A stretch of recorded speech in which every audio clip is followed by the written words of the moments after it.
দ্বিতীয় স্কন্ধ দ্বিতীয় অধ্যায় হৃদয় অভ্যন্তরস্থ ভগবান। এই অধ্যায় থেকে আজকে আমরা প্রত্যেক নামে শ্লোক পাঠ করব। এতে স্মৃতিতে নৈব জগতে পৃষ্ঠে চ সমাধানম চ জীবৈর্ভুবনম তুষ্টম আরাধিত ভগবান বাসুদেবম। এতে স্মৃতিতে নৈব জগতে পৃষ্ঠে চ সমাধানম চ জীবৈর্ভুবনম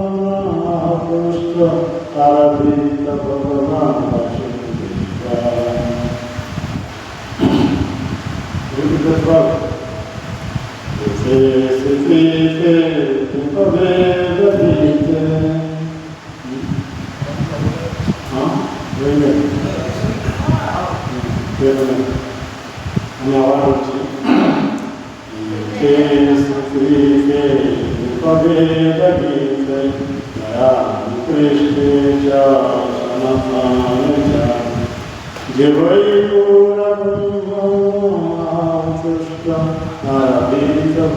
আমি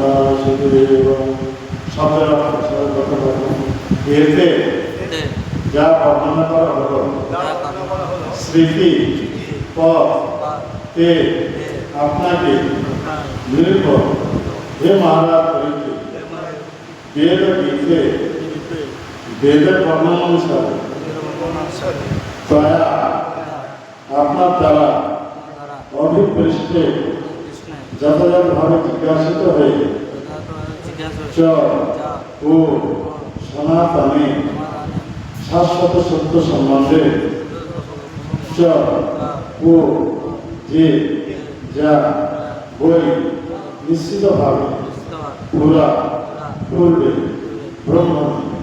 ব্রহ্মাকে আহ বলেছিলেন তুষ্ট সন্তুষ্ট হয়ে আরাধিত পূজিত হয়ে ভগবান পরমেশ্বর ভগবান বাসুদেব শ্রীকৃষ্ণ শ্রবণবা সবাই শুনে পুনরাবৃত্তি করবেন।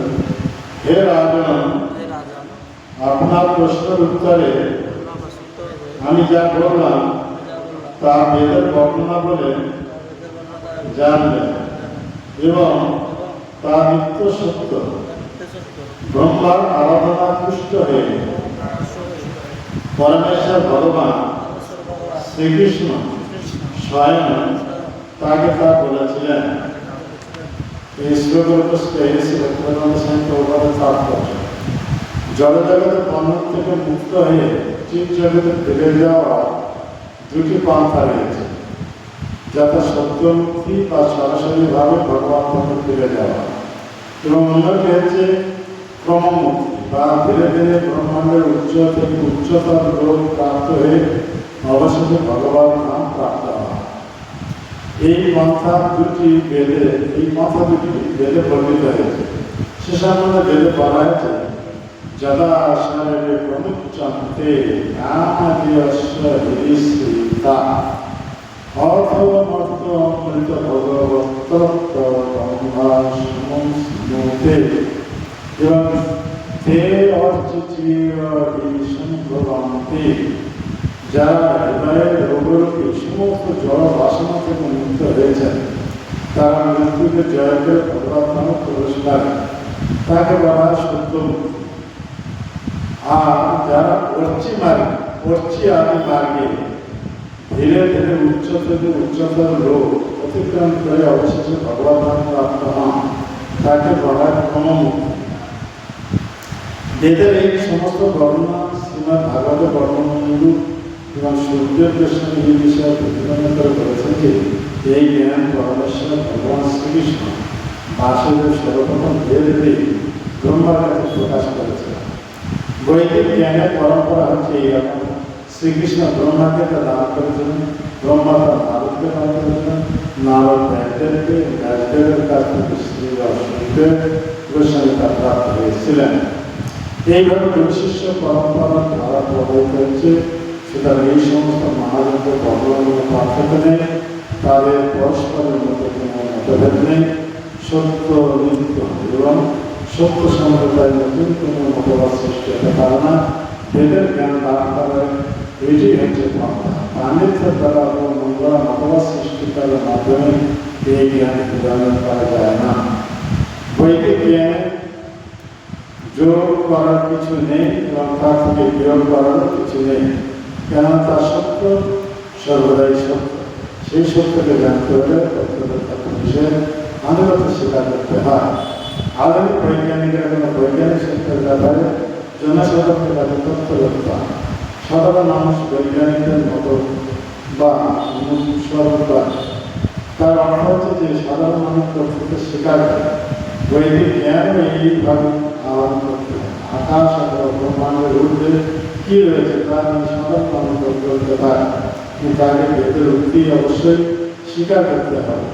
যেহেতু তার প্রামাণিক বৈশিষ্ট্য পরম্পরা উপলব্ধ হয়েছে, শ্রীমদ্ ভগবদ্ গীতাকে চতুর্থ অধ্যায় গীতা তত্ত্ব নির্ধারণ করার ব্যাপারে সেই পন্থায় বর্ণনা করা হয়েছে। কেউ যদি আচার্যদের তথ্য স্বীকার না করে, তাহলে বেদের যে সত্যের উল্লেখ করা হয়েছে সে সময় তার অনুসন্ধানের সময় প্রতিষ্ঠিত করা। এখানে এই শ্লোকে জড়জগতের বন্ধন থেকে মুক্ত হয়ে ভগবত ধাম ফিরে যাওয়ার জন্য দুইটি পন্থার কথা বলা হচ্ছে। একটা হচ্ছে সত্যমুক্তি আর একটা হচ্ছে ক্রমোন্নতি। অর্থাৎ ডাইরেক্ট ভগবত ভক্তি করে একজন জড়জগতের বন্ধন থেকে মুক্ত হয়ে ভগবত ধাম ফিরে পায়। আর তে যদি ক্রমোন্নতি পন্থা অবলম্বন করবেন, একের পর এক চলো অতিক্রম করতে করতে করতে যেইভাবে ব্রহ্মলোকের কেউ উপনীত হন, সেখানে ব্রহ্মার আয়ুষ্কাল সমাপ্ত না হওয়া পর্যন্ত সেখানে অবস্থান করতে হবে। এইভাবে সেখানে যদি ব্রহ্মার সঙ্গে এইভাবে ভক্তি করবেন, তবে ব্রহ্মার আয়ুষ শেষ হওয়ার সঙ্গে সঙ্গে ব্রহ্মার সঙ্গে এইভাবে প্রভাব প্রবেশ করতে পারে। এইসব কথা কোথায় উল্লেখ আছে না, বেদকে এইভাবে রক্ষা করা যায়। তো এই জ্ঞান লাভ করতে হলে এখানে প্রভাব তারপর থেকে উল্লেখ করেছেন গুরু পরম্পরা ধারা অবলম্বন করতে হবে, তবে আমরা যথার্থ জ্ঞান আমরা লাভ করতে পারি, যে জ্ঞান কৃষ্ণের থেকে চলে আসে। সেই হিসাবে দেখা যাচ্ছে হাজার হাজার বছর পূর্বে বেদে, বিশেষ করে পদ্মপুরাণ, সেখানে এই সম্প্রদায় প্রসঙ্গে একটি প্রসিদ্ধ শ্লোক আছে। সম্প্রদায় বিভিন্ন মন্ত্রস্থে নিষ্ফলানা অথৌ প্রভু ভবিষ্যন্তি চত্বারস্তে সম্প্রদায় শ্রী ব্রহ্ম রুদ্র সমগ্র বৈষ্ণব কীর্তি পাবনা চত্বারস্তে ফলভোগ এই উৎকলে পরিষদ। এইভাবে হাজার হাজার বছর পূর্বে বেদতে এই পদ্মপুরাণে এই পরম্পরা চারটি সৎ সম্প্রদায়ের কথা উল্লেখ করা হয়। সেখানে বলা হয় সম্প্রদায় বহির্ভূত যত অপসম্প্রদায় আছে, অপসম্প্রদায় কোনো গুরুর চরণাশ্রয় করে পেয়ে দিই মন্ত্র গ্রহণ করবে, তাহলে সেই মন্ত্র সাধন করে কেউ প্রেম প্রাপ্ত হতে পারে। আর প্রেম প্রাপ্ত না পদ্ধতি ভগবত ধামে পৌঁছাতে পারবে না। এখানে সম্বন্ধে বলা হচ্ছে সম্প্রদায় বিভিন্ন যে মন্ত্রস্থ নিষ্ফলনা সম্প্রদায়। কি সম্প্রদায়? চারটি সম্প্রদায়: শ্রী ব্রহ্ম রুদ্র সনাতন বৈষ্ণব কীর্তি পাবন। অর্থাৎ এই চারটি সৎ সম্প্রদায়, এই চারটি সৎ সম্প্রদায় বৈষ্ণব সম্প্রদায়। এই বৈষ্ণব সম্প্রদায়ের মাধ্যমে একজন ভগবান থেকে গুরু নির্দেশ অনুসারে যদি এইভাবে ভক্তি করবেন, তাহলে ভগবান থেকে মুক্ত হয়ে সত্য ভগবান প্রবেশ করতে পারে। এখানে দেখা যাচ্ছে ভগবান চৈতন্য মহাপ্রভু পার্শ্বরা এই জগতে এসে প্রেম ধর্ম প্রচার করেন। অর্থাৎ মনুষ্য জীবনের একমাত্র উদ্দেশ্য হচ্ছে ভগবান প্রেম প্রাপ্ত। সেই প্রেম ধর্ম প্রচার করলেন নামের মাধ্যমে। গোলকের প্রেমধাম হরিনাম সংকীর্তন, এই গোলক থেকে দিয়েছে স্বয়ং ভগবান চৈতন্য মহাপ্রভু। উনি জীবদেরকে লক্ষ্য করে বলেছেন, জীব জাগ গোরা চাঁদ বলে কত নিদ্রা যাও মায়া পিশাচির করে ওই জীবন বলিয়া এসে সংসারের ভিতরে ভুলিয়া রহিলে তুমি অবিদ্যার তোমার রইতে আমি রইলি অবতার আমি বিনা বন্ধু আর এ আছে তোমার এনেছে ঔষধি মায়া নাশিবার লাগি এই হরিনাম মহামন্ত্র লহ এই হরিনাম ভগবান জগন্নাথ নিজের নাম পুরো বৃন্দাবন থেকে নিয়ে এসেছেন। তাই বলছেন মহাপ্রভু সমগ্র জীবদেরকে আহ্বান করে বলেছেন জীব জাগো জীব জাগো। এই জীব আর কত জন্ম ধরে এইভাবে জন্ম মৃত্যু চক্রে ঘুরতে থাকবে। এবারে ইন্দ্র সুখ নিয়ে আর ইন্দ্র সুখ নিয়ে আহার নিদ্রা ভয় মৈত্রী এই ইন্দ্র সুখ নিয়ে আর কত জন্ম ধরে এইভাবে কাটাবে। উঠো জাগো, তোমার যে মায়া পিশাচি ভর করেছে মায়া পিশাচি কবর থেকে মুক্ত হওয়ার জন্য আমি এক পাওয়ারফুল মন্ত্র নিয়ে এসেছি, তা হচ্ছে হরে কৃষ্ণ মহামন্ত্র।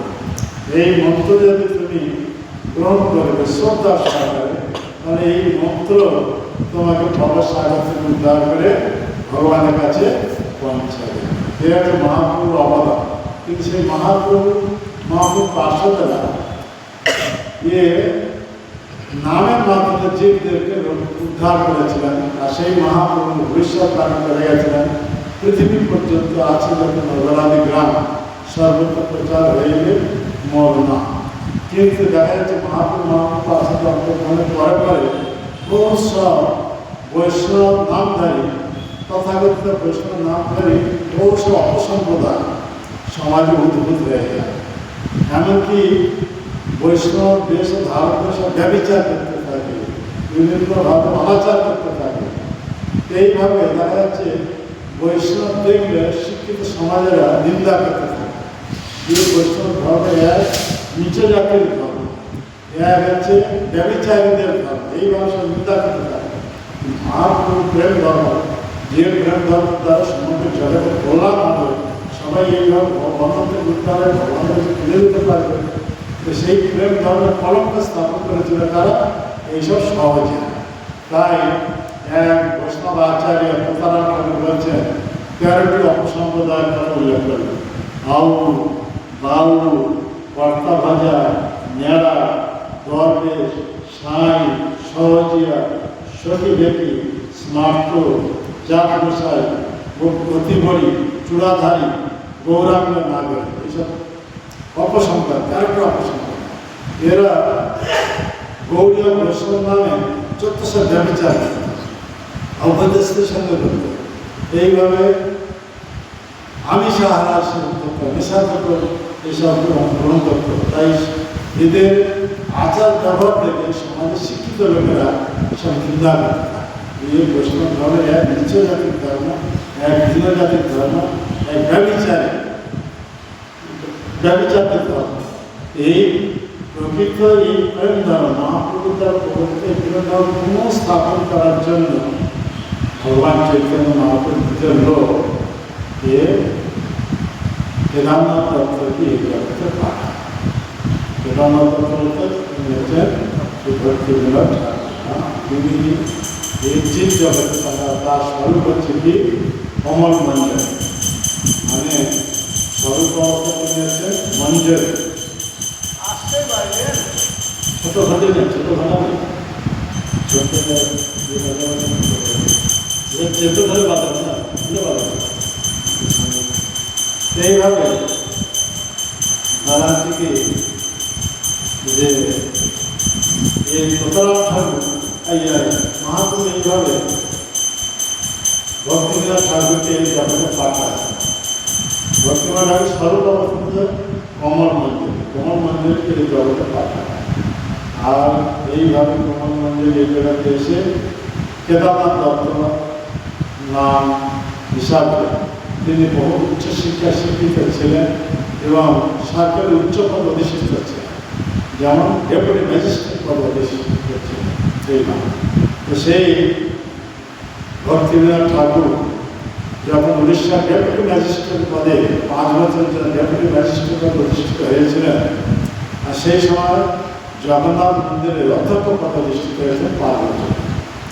তো ওই জগন্নাথ মন্দিরের কাছাকাছি না ঘর, যে ঘরে যে বাড়িতে ওনার এক মহান পাওয়ারফুল পুত্র বিমলা প্রসাদের জন্ম হয়েছে। বিমলা প্রসাদ আছেন পরবর্তীকালে শিল সিদ্ধান্ত সরস্বতী ঠাকুর, যিনি আমাদের প্রভুপাদের গুরুদেব। যাই হোক, সেই ভক্তিবিনোদ ঠাকুর যখন উড়িষ্যার ডেপুটি ম্যাজিস্ট্রেট পদে অধিষ্ঠিত ছিলেন আর জগন্নাথ মন্দির অধ্যক্ষ পদে ছিলেন, তখন দেখা যাচ্ছে ওই সময় একজন ব্যক্তি, যাকে বলা আছে বিশ্বকৃষ্ণ, মানে এক যোগী, যোগ সাধনা করে কিছু শক্তি প্রাপ্ত হয়েছে। আর যোগ সাধনা শক্তি প্রাপ্ত হয়ে গ্রামের লোক বড় বড় রোগ সব ভালো করে দিত। তো এই হিসাবে গ্রামের লোক বহুত সব অনুগামী হয়ে গেছে, হাজার হাজার লোক অনুগামী হয়ে গেছে। আর এইভাবে যখন বহুত লোক সব অনুগামী হয়ে গেছিল, সেই সুযোগ নিয়ে ও নিজেকে মহাবিষ্ণুর অবতার বলে প্রচার করতে। এই ঘটনাটা কোথায় বলেছিলেন? আমাদের প্রভুপাদের লাস্ট প্রজেক্ট ভুবনেশ্বর, ও হচ্ছে 108 প্রজেক্টের মতো, এটা হচ্ছে লাস্ট প্রজেক্ট। প্রভুপাদ ওখানে 17 দিন থাকছিলেন। আমাদের গুরুদেব গৌরবন্দের স্বামী ওনাকে দায়িত্ব দিয়েছেন, তুমি আমাকে উড়িষ্যায় নেবে। কেন না প্রভুপাদ বিদেশে প্রচার করে বহুত সব বিদেশি লোকদেরকে ভক্ত বানিয়েছে। এইভাবে জগন্নাথের মহিমার কথা ব্যাখ্যা করেছে। আমরা আকৃষ্ট হয়েছিল সেই জগন্নাথ দর্শন করার জন্য। তাই প্রভুপাদ ওদেরকে সঙ্গে করে নিয়ে এসেছিলেন, কত ভক্তদেরকে নিয়ে জগন্নাথ মন্দিরে যখন প্রবেশ করতে যাচ্ছিলেন, তখন পাণ্ডারা প্রবেশ করতে দিলেন না। যখন প্রভুপাদের মনে অভিমান হয়ে গেল, আমি এই জগন্নাথের সংস্কৃতি জগতে প্রচার করে ম্লেচ্ছদেরকে, জগন্নাথদেরকে ভক্ত বানিয়েছি, জগন্নাথের ভক্ত বানিয়েছি, তাদেরকে নিয়ে এসে জগন্নাথকে দর্শন করাতে এখন তারা ভক্ত হয়েছে। আর এই পাণ্ডারা জগন্নাথের ভক্তদেরকে এখন মন্দিরের ভিতরে প্রবেশ করতে দিচ্ছে না। তাই আমি আর কোনোদিনে উড়িষ্যায় আসবো, প্রভুপাদ মনে অভিমান যে আমি এইভাবে কত পরিশ্রম করে এইভাবে জগন্নাথের সংস্কৃতি প্রচার করে ম্লেচ্ছ জগন্নাথকে ভক্ত বানিয়ে জগন্নাথের কাছে এনেছে, জগন্নাথের দর্শন করার জন্য। জগতের নাম জগন্নাথ, আর এই পাণ্ডারা ভিতরে প্রবেশ করতে না। তাই আর কোনোদিন উড়িষ্যায় কিন্তু জগৎগুরু, জগতের সর্বত্র প্রচার করবেন, উড়িষ্যা কীভাবে ছেড়ে দেবে না? উনি আবার এই অভিমানকে ভঙ্গ করার জন্য উনি কী করেন, দায়িত্ব দিলেন আমাদের গুরুদেব ছিলেন গৌরবন্দের স্বামী। যখন উড়িষ্যায় উনি একটা জায়গা পেলেন ভুবনেশ্বর ছবি কানন, ওই জায়গা যখন প্রদান করেছিলেন, তখন প্রভুপাদ আমাদের গুরুদেব ছিলেন গৌরবন্দের স্বামী, ওনাকে পাঠিয়েছিলেন কিন্তু ওখানেই থাকবে, থেকে ওখানে একটা প্রজেক্ট তৈরি করে, অর্থাৎ কৃষ্ণ বলরাম মন্দির নির্মাণ করবে। আর আমার বই উড়িয়া ভাষা অনুবাদ করবে, ইংলিশ থেকে উড়িয়া ভাষা অনুবাদ করবে, আর এইভাবে প্রচার করবে। এইসব দায়িত্ব দিয়েছে। আমাদের গুরুদেব যখন ওখানে আসেন, তখন চারদিকে সব জঙ্গল, কোনো লোকজনের বসতি ছিল না। আমি যখন এসে তখন লোকজনের বসতি ছিল না। আমি 1987 এসেছিলাম, তখন চারদিকে সব ফাঁকা, জঙ্গল, কোনো বসতি ছিল না। আর একটি মাত্র রাস্তা, দিনে 1 ঘন্টা 1.5 ঘন্টা অন্তর একটা করে বাস যেত। এইভাবে ওই নির্জন জায়গা বহু তপস্যার প্রভাবে, বহু সাধনার প্রভাবে, বহু পরিশ্রমের প্রভাবে ওই আমাদের গুরুদেব ওখানে এই কৃষ্ণ বলরাম যে মন্দির নির্মাণ করবে, সে ওই সময় প্রভুপাদ আমাদের গুরুদেবকে নির্দেশ দিয়েছিলেন, তুমি আমাকে উড়িষ্যায় নিয়ে যাবে। উড়িষ্যা নিয়ে যাবে, সমগ্র জগতের প্রচার উড়িষ্যা নিয়ে যাওয়ার জন্য একথা কেন বললেন? আমাদের গুরুদেব প্রথম বুঝতে পারেন। তো ওই যে জায়গা প্রদান করেছেন ছবি কানন্দ, উনি তখন ব্যাখ্যা করছেন, এইবার প্রভুপাদ যখন বিদেশি শিষ্য গ্রহণ করে উড়িষ্যা এসেছিলেন, জগন্নাথ মন্দিরে যখন প্রবেশ করতে যাচ্ছিলেন পান্ডারা ভিতরে প্রবেশ করতে দেন। এখানে প্রভাত অভিমান ছিল আমি উড়িষ্যায় আর আসবো না। সেই প্রভাত অভিমান দূর করার জন্য উনি আমি উড়িষ্যা আসতে চাচ্ছেন, সেই অভিমান একদিকে দূর করার জন্য তাই দায়িত্ব দিয়েছে কাকে, আমাদের গুরুদেবকে দল করেছেন। ওনাকে বলবেন তুমি আমাকে উড়িষ্যায়, তখন আমাদের গুরুদেব এই কথা বুঝতে পারে, তখন ওই প্রভাতকে ইনভাইট করে নিয়ে এসেছিলেন 1977 সালে। হ্যাঁ 1977 সে প্রভাতের মানে নির্বাসন, হ্যাঁ 1977 সালে নিয়ে এসেছিলেন। আর ওই জানুয়ারি ফেব্রুয়ারি ওই সময় নিয়ে এসেছিলেন। আর ওখানে 17 দিন কাজ প্রভুপাদ আমাদের গুরুদেব সরকারের সঙ্গে হাত করে বাংলার ব্যবস্থা করি। প্রভুপাদ আমি ওখানে থাকবো না, আমার শিষ্য গৌর গোবিন্দ আমার জন্য যেখানে কঠিন নির্মাণ করতে ওখানেই আমি যাকে ওখানে বলেছিলাম কেবল ইলেকট্রিকের ব্যবস্থাটা করতে প্রভাব অনুভব করছেন, তো ওই কাজটা উনি বন্ধ করতে পারবেন না, মানে অনুবাদ আলাদা অনুবাদ করছেন। ওই সরকারের সঙ্গে হাত করে আমাদের বুঝে একটা ইলেকট্রিকের লাইটের ব্যবস্থা করি, লাইটের সেই হিসাবে প্রভাব ওখানে 17 দিন থাকছে, কিন্তু ল্যাটিন ফ্যাটিন কিছু নেই। প্রভাতের বাইরে যেতে ওই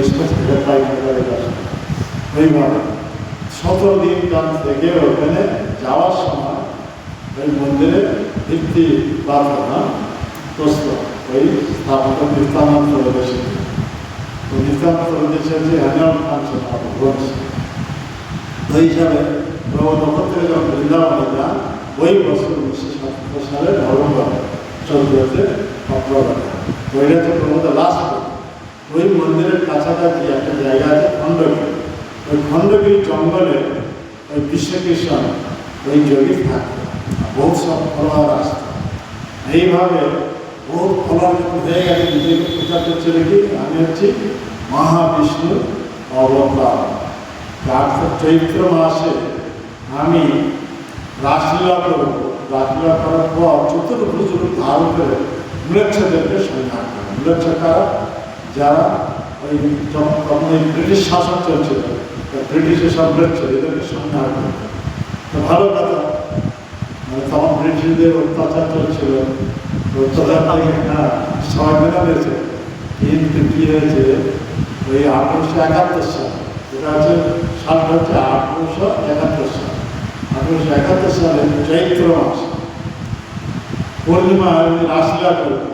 ওই গ্রামের নিকটবর্তী যে গ্রাম আছে চৌধুরী পাড়া, ওখানে স্ত্রীদের কাছে চিঠি পাঠিয়েছে এইভাবে তোমরা গোপী রূপে রাসলীলা অংশগ্রহণ করবে, আমি তোমাদেরকে নিয়ে রাসলীলা করব। তো পাড়ার স্ত্রীরা বলবো আমি ভগবানের সাথে রাসলীলা করবো, ভগবান আমাদেরকে নিয়ে রাসলীলা করবে। এইভাবে রাসলীলা চৈত্র পূর্ণিমা আসার পূর্বে ও ভাবে এত উত্তেজিত হয়ে গেছে, ওই পাড়ার একটা স্ত্রীলোকের ভদ্রলোকের স্ত্রীলোকের সঙ্গে অবৈধ কাজ করে ওই জন্য ভগবানের অবতার। তো যখন এইভাবে অবৈধ কাজ করে তখন ওই স্ত্রীলোকের স্ত্রী এই স্বামী, ওই স্ত্রীলোকের স্বামী তখন উড়িষ্যা রেভেন্সা স্যার ছিলেন, যার নাম হচ্ছে রেভেন্সা কলেজে উনি সরকার ছিলেন। ওনার কাছে চিঠি লেখে যে ইনি নিজেকে মহাবিষ্ণু অবতার করে প্রচার করছেন, আর এইভাবে আমার স্ত্রীর সঙ্গে অবৈধ কাজ কীভাবে করবে, এর বিচার করবে। তখন রেভেন্সা সাহেব অতি প্রিয় লোক হচ্ছে এই কেদারনাথ দত্ত। রেভেন্সা সাহেব উনি কেদারনাথ দত্তকে দায়িত্ব দিলেন, আপনি তদন্ত করে দেখবেন তিনি ভগবান না ভগবান। এই কেদারনাথ দত্ত শাস্ত্র পারঙ্গম, সব শাস্ত্র কবিতা করতে দেখছেন, শাস্ত্রদের নাম তো উল্লেখ নেই। হ্যাঁ ভগবান যে জগতে আসবেন, আশা পুরো শাস্ত্র তার উল্লেখ থাকে, কিন্তু নাম উল্লেখ নেই, নিজেকে কীভাবে ভগবান বলে প্রচার করছে। তাই ভক্তিনাথ ঠাকুর কী করলেন সন্ধ্যার সময়, ওই কেদারনাথ দত্ত বলতে ভক্তিনাথ ঠাকুর উনি সন্ধ্যার সময় গীতা একটা হাতে নিয়ে এসে উপস্থিত হয়ে গেছেন ওই ঋষিকৃষ্ণ যোগীকা। ও কেদারনাথ দত্ত বহুত ফেমাস ছিল, ওখানে উড়িষ্যার ডেপুটি ম্যাজিস্ট্রেট পদে ছিলেন, তারপরে জগন্নাথ মন্দিরের অধ্যক্ষ পদে ছিলেন। বিশ্বকৃষ্ণ জানত, বিশ্বকৃষ্ণ দত্ত কেদারনাথ দত্তকে বলছেন, ওহে কেদারবাবু আপনি কেন ওই কাষ্ঠ নির্মিত জগন্নাথের সেবায় নিজের জীবন উৎসর্গ করেছেন। আমি হচ্ছে সফল জগন্নাথ, আমার সেবা আপনার এই কথা যখন বলেন তখন কেদারনাথ তখন বুঝতে পারেন এতে একটা প্রাসঙ্গিক, হ্যাঁ কি বলে জগন্নাথকে বলছে কাষ্ঠ নির্মিত আর ইয়ে হচ্ছে সফল জগন্নাথ। তখন উনি কিছু না বলে রেভান্সা সাহেব তার চিঠি লেগে এই একজন ভণ্ড এখনই অ্যারেস্ট করা যায়। আর রেভান্সা সাহেব কেদারনাথ দত্তের এই কথাটা সঙ্গে সঙ্গে সাইন করে দিলেন আর পুলিশ কনস্টেবলকে পাঠালেন ও পুলিশদের সঙ্গে। পুলিশ কনস্টেবল পুলিশদের সঙ্গে এসে ওই কলিযুগের ভগবান মহাবিষ্ণুকে অ্যারেস্ট করে নিয়ে পুরীতে ওখানে বিচারে ওকে 1 বছর কারাদণ্ড দেওয়া হয়। 1 বছর যখন কারাদণ্ড দেওয়া হয় হাজার হাজার অধিকারী বুড়া সব এসে লক্ষ্য ঝম্প করছে যে আমাদের ভগবানকে জেল থেকে মুক্ত করে দিন, আমাদের ভগবানকে জেল থেকে মুক্ত করে দিন। তোমাদের ভগবান এইরকম সে নিজের জেল থেকে মুক্ত হতে পারছে না, আর আমাদের ভগবান কংসের জেলে জন্মগ্রহণ করে কংসকে মেরে পিতা মাতাকে মুক্ত করে দিয়েছে। তোমরা ভগবান নিজে মুক্ত হতে পারছো না, কি ধরনের ভগবান? এইভাবে হাজার হাজার সময় এসে বাংলার উপরে লাফাচ্ছে, আমাদের ভগবানকে রিসিভ করছে, আমাদের ভগবানকে জেল থেকে মুক্ত করে জেল থেকে মুক্ত করে। কিন্তু ভক্তিবিনোদ ঠাকুর নাছড় বাবা, হ্যাঁ উনি যখন এইভাবে মুক্ত করালেন না তখন যোগী যোগ শক্তি প্রয়োগ, যোগ শক্তি যখন প্রয়োগ হয়েছে তখন ভক্তিবিনোদ ঠাকুরের অসুস্থ ডায়রিয়া, তোমার পরিবার যত সবসময় ডায়রিয়া হয়ে গেছে, বারংবার পাতলা পায়খানা এইসব হচ্ছে। মনে হচ্ছে ভক্তিবিনোদ ঠাকুরের স্ত্রী যে ভগবতী দেবী, উনি তখন ভক্তিবিনোদ ঠাকুর বলছেন আপনি কেন ভগবানের জেলে রেখেছেন, আমাদের ছেলে মেয়েদের কী অবস্থা? তখন ভক্তিবিনোদ ঠাকুর বললেন না ওই একজন ভণ্ড, তোমরা নাম করো, আমি এর ব্যবস্থা করছি। ভক্তিবিনোদ ঠাকুর হরে কৃষ্ণ মহামন্ত্র এই নাম করার জন্য সবাইকে নির্দেশ দিলেন, ওরা নাম করতে থাকলেন। আর ভক্তিবিনোদ ঠাকুর তখন রেভান্সা সাহেবের কাছে চিঠি লিখলেন এই একজন যোগী কিন্তু মাথায় যে পর্যন্ত জট থাকবে, চূড়া থাকবে, সে পর্যন্ত যোগ শক্তি প্রয়োগ করতে পারে। তাই মাথা থেকে জট ছিন্ন করে দিয়ে দেওয়া যাবে, আর কোনো যোগ শক্তি প্রয়োগ করতে পারবে না। সঙ্গে সঙ্গে রেভান্সা সাহেব সাইন কেটে মাথা থেকে জট কেটে দেওয়া হয়। সঙ্গে সঙ্গে মাথা থেকে জট কেটে দেওয়া হলো, তখন যোগ শক্তি সব ফেল হয়ে গেল, আর কোনো কাজ করবে। এদিকে নাম করতে করতে সবাই সুস্থ হয়ে গেল। এইভাবে 21 দিনের দিন কলিযুগের ভগবান মহাবিষ্ণুর অবতার পুরীর জেলেতে মৃত্যুবরণ। এরা হচ্ছে এই ভগবান সে ভণ্ড। এইভাবে ভক্তিবিনোদ ঠাকুর একে এইভাবে দণ্ড দিয়েছিলেন কাকে? কলিযুগের যে ভগবান মহাবিষ্ণুর অবতার পুরীর জেলেতে মৃত্যু। ওইভাবে আরেকজন যাজপুরে উনি নিজেকে প্রচার করছিলেন কি বলরামের অবতার, ওনাকে ওইভাবে দণ্ড দেন। এই সূত্রটা ঘটনাটা ওনাকেও ওইভাবে দণ্ড দেন। আবার একজন এই খোর্দা উনি নিজেকে ওইভাবে তার অবতার বলে প্রচার করেছিলেন, ওনাকে ওইভাবে দণ্ড দিয়েছিলেন। এই ঘটনাটা ভগবানের নিজের ওই ভগবানের প্রেরণায় এই জগতে এসে নিজের লেখনের মাধ্যমে মহাপুরুষের প্রেম ধর্ম, ইংরেজি ভাষা, ফার্সি ভাষা, উর্দু ভাষা, বাঙালি ভাষা, হিন্দি ভাষা, উড়িয়া ভাষা সবে যখন লেখেন, আর ব্রিটিশের যারা সব শিক্ষিত লোক এই গ্রন্থ পড়েন, গ্রন্থ বুঝতে পারেন তাহলে মহাপুরুষ দ্বারা প্রকল্পিত এই যে ধর্ম, এই পবিত্রকে বাস্তব ধর্ম, প্রেম ধর্ম, এই ধর্মের প্রচার দ্বারা সমগ্র জগতের কল্যাণ হবে, তখন গ্রহণ করতে থাকে। আর তখন ওই গ্রন্থতে লেখা হয়েছিল মহাপুরুষ ভবিষ্যৎ মানুষ ছিল পৃথিবী পর্যন্ত 80 নগরের যে গ্রাম সর্বত্র প্রচার হয়ে গেল না, তখন ওরা অভিযোগ করলেন যে এটা কীভাবে সম্ভব হবে, সমগ্র জগতে এইভাবে অহিন্দু নিশ্চয় জন কীভাবে মহাপুরুষের বাণী সার্থক হবে। এবং ভক্তিবিনোদ স্বামী জোর দিয়ে বলেছিলেন যে যেহেতু মহাপুরুষ বলেছেন, মহাপুরুষ ভগবান অতি শীঘ্র এই বাস্তব রূপ লাভ করতে চলেছে। ভক্তিবিনোদ ঠাকুর ভবিষ্যৎ বাণী করেছিলেন অতি শীঘ্র সমগ্র জগতে মহাপ্রভুর বাণী সর্বত প্রচার প্রসার হবে। সেই ভক্তিভাব জাগ্রত প্রভুপাদের মহাপ্রভু প্রথমে স্নাপন এই সমগ্র জগতে প্রচার হচ্ছে। এই প্রথম নিয়ে প্রয়াস করেন। এই কারণে জগন্নাথের প্রার্থনা করেন 1 শক্তিশালী পুত্র প্রাপ্ত হবে। আর জগন্নাথ সেই ইচ্ছা পূরণ করেছিলেন। এই 1 শক্তিশালী পুত্র পূরণ করে যাকে বলা হয় বিমল অবতার। তো উনি পরবর্তী ভক্তি সিদ্ধান্ত শুরু উনিও প্রয়াস করেন সমগ্র জগতে মহাপ্রভুর এই বাণী কীভাবে প্রচার প্রসার হবে। ওনার কাছে যখন আমাদের ইস্কনের প্রতিষ্ঠাতা আচার্য প্রভুপাদ ওনার বন্ধুর সঙ্গে এসে উপস্থিত হয়েছিলেন, দূর থেকে যখন প্রণাম করছিলেন বাগবাজারে গৌরিয়া আর ভক্তি সিদ্ধান্ত প্রথম নির্দেশ দেন, তোমাদের মতো শিক্ষিত যুবক যারা বাংলা ভাষা বোঝে না, হিন্দি ভাষা বোঝে না, তাদের কাছে মহাপুরুষ শিক্ষা ইংরেজি ভাষাতে কেন প্রচার করছো? তখন অভয়চরণ দে প্রথম গান্ধীজি অসহযোগ আন্দোলনে যুক্ত ছিলেন। উনি তর্কপন্থা উত্থাপন করেন যে এখন তো ব্রিটিশ শাসন চলছে, মহাপুরুষ বাণী প্রচার করলে কে গ্রহণ করবে? তখন ভক্তি সিদ্ধান্ত সরকারগুলো এমন একটা উত্তর দিয়েছিলেন যে মহাপুরুষ বাণী চিন্ময় না অপ্রাকৃত, কোনো জাগতিক এইসব রাজনীতির উপর নির্ভর করে না। যে শত প্রচারিত হবে। তখন প্রভাবের সব যুক্তি ফেল মেরে গেছে, অবচরণদের সব যুক্তি ফেল মেরে গেছে। উনি তখন বুঝতে পারছিলেন তিনি একজন অতি উচ্চ স্তরের বৈষ্ণব।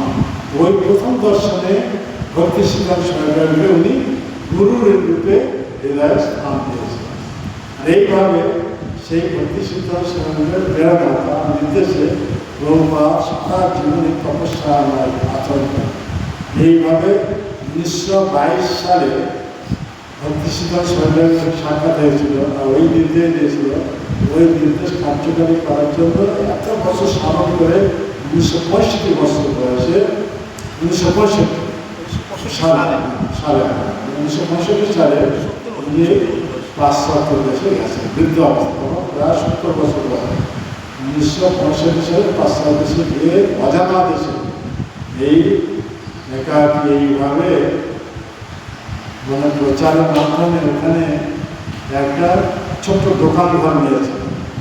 আর কতগুলো বিচারকদের যখন অনুগত হয়ে গেছিলেন, ওদের নিয়ে international society for Krishna consciousness এ সংস্থার নাম দেয়।